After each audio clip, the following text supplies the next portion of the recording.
Welcome to the Rugby Players Guide to France, made just for you by BrightRock, a series of top South African rugby experts who spent time playing the game in France, look back at life on and off the rugby field and what it was like moving abroad to play the bounce in a new part of the world.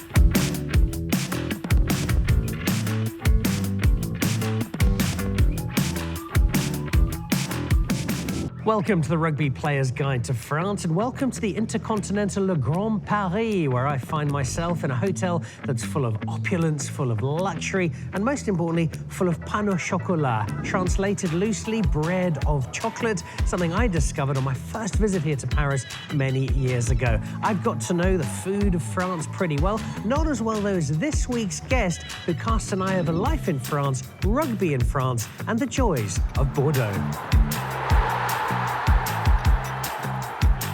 Welcome to the Rugby Players Guide to France, made just for you by BrightRock, where each week I catch up with a great South African rugby player who's back home but has another home, and that home is, of course, France. And my guest this week, somebody who knows not just France very well, but in particular the town of Bordeaux, because for 2 seasons, Jospeh Dweba, that was home. Yep. It was, definitely. Thank you for having me on the show. Well, lovely to have you with us, and looking back at what was a really special time for you and for the family. Talk to me about that arrival in France, what it was like, and what really struck you as being different when you touched down in your new home. Well, when we left, it was literally just me, my wife, and my son at that time. My daughter was still in my woman's belly, if you can call it that. So my woman was pregnant with my daughter at that time. So we left everything. Literally, we had just bags and we went to a new country. And then after that, you know, when we got there, what's so shocking was the language, the culture, everything was just different. It was different. So it was tough. The first few months was a bit tough because we had to adjust to a lot of things. I mean, the amount of paperwork that's in France, it's crazy. We had to have paperwork for everything. If you wanted Wi-Fi, you needed paperwork. If you wanted a cell phone, you needed paperwork. You needed a card's paperwork. And you have to wait for a certain amount of period to get your stuff. So even going to the stores, it's not like you go to Pick and Pay or Checkers or anything and go grab whatever you want. You have to actually read and see, okay, listen, this is rice. And they don't have porridge. So that was a bit, you know. So we only knew the only thing was Weet-Bix. And we just bought Weet-Bix and some Kellogg's, and then, yeah, that was for breakfast. And the eggs, obviously. And then, yeah, that's how everything started. And slowly but surely, we started finding our feet, and, you know, and then my daughter was born that side as well. And just things were just starting to open up, and it was actually nice being there. Having your family in France meant that it was more than just a rugby journey. What was that like, seeing your kids and your wife spend some time in this new culture? No, it was fantastic. You know, my wife and kids, they actually started doing different things, and it was actually nice for me to see because, I mean, for a long time, I've just been focused on myself, playing rugby at the Cheetahs and stuff like that. And it was such an honor and privilege for me to take my kids and my wife over, you know, just to experience how everything happens in France as well. And, you know, they just embrace the culture. It was actually nice to see them loving it, you know. You're now back in Cape Town, just down the road, about 20 minutes that way. You find Stellenbosch, one of the world's great wine regions, but you were in one that's even more famous. What was Bordeaux like as a town and as a region? It was lovely. Bordeaux was just lovely. I keep on saying that it's like a Stellenbosch just on steroids. It's a bigger Stellenbosch.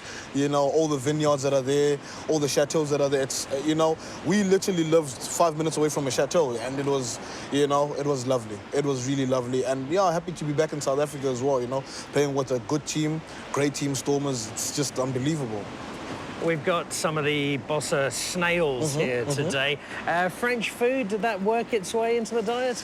You know, at some point I really hated French food, but, you know, I started opening up and started exploring and trying new things. And yeah, no, man, it was actually not quite nice. Just a bit of salt, you know, goes with everything. When you were over there, you had all these new experiences, but you were quite a long way from home. What did you miss most about South Africa while you were in France? I can say this without a doubt, a braai. I missed the braai. I mean, yeah, you can braai, but, you know, gas stove, no, it doesn't, it's not the same. I remember Dwayne Vermeulen telling me that he tried to have a braai in his garden in France, and his neighbour reported him to the police for being this pyromaniac.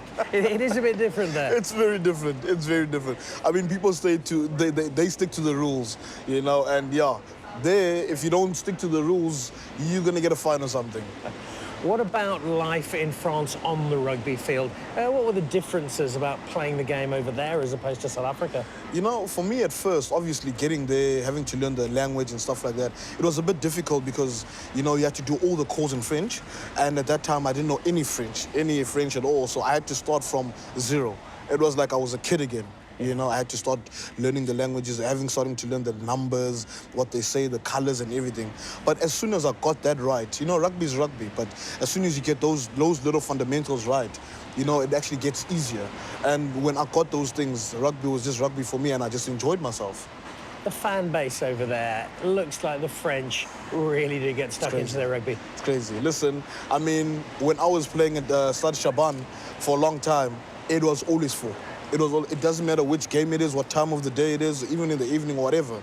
It was always packed. It was always packed. I mean, I'd never experienced such a thing. You know, you normally see these things like when the soccer playing or whatever, but there, every weekend, it was so full. And the supporters, it's crazy. Tell me about running on in that jersey for the first time in front of a home crowd.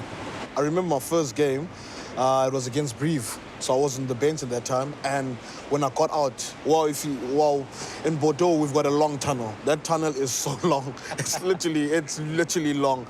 So walked. I'm like, yeah, when are we getting there? When are we getting to this field? So as I got out, yes, it was just unbelievable. I mean, the capacity was like 40,000 people, and every weekend it was always full. The supporters just keep on supporting all the time.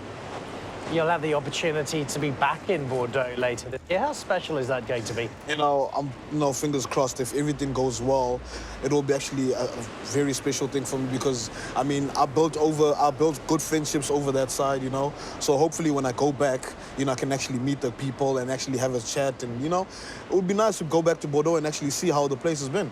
What was the best of the memories? When you think back, this was the Dweba family in France. What do you remember with most fondness? The most funnest thing and the best memories I'll ever take is that, you know what, I had an opportunity to take my family over to France. You know, we've never done that from where I come from where my wife comes from. I never thought as a kid, growing up in the hood, that I'd actually go play in France, rugby, let alone, you know. So for me, those memories will ever be in my mind forever. Well, clearly rugby in France has given you a few smiles already. Here's hoping there are a couple more later this year. 100%. You know, as I said earlier, it's just lovely being back in Cape Town with the wonderful team, the Stormers. You know, it's just been, you know, we've just been pushing goals and, you know, just succeeding. So I'm just happy to be back. Well, it's good to have you back. Thanks for sharing your time in France and good luck for later this year. Thank you so much. So there we go, some very special recollections of life in France from Jospeh Dweba, his time in Bordeaux. This has been the Rugby Players Guide to France, made just for you by BrightRock. Some terrific memories of rugby in France, and I suspect a few more still to come.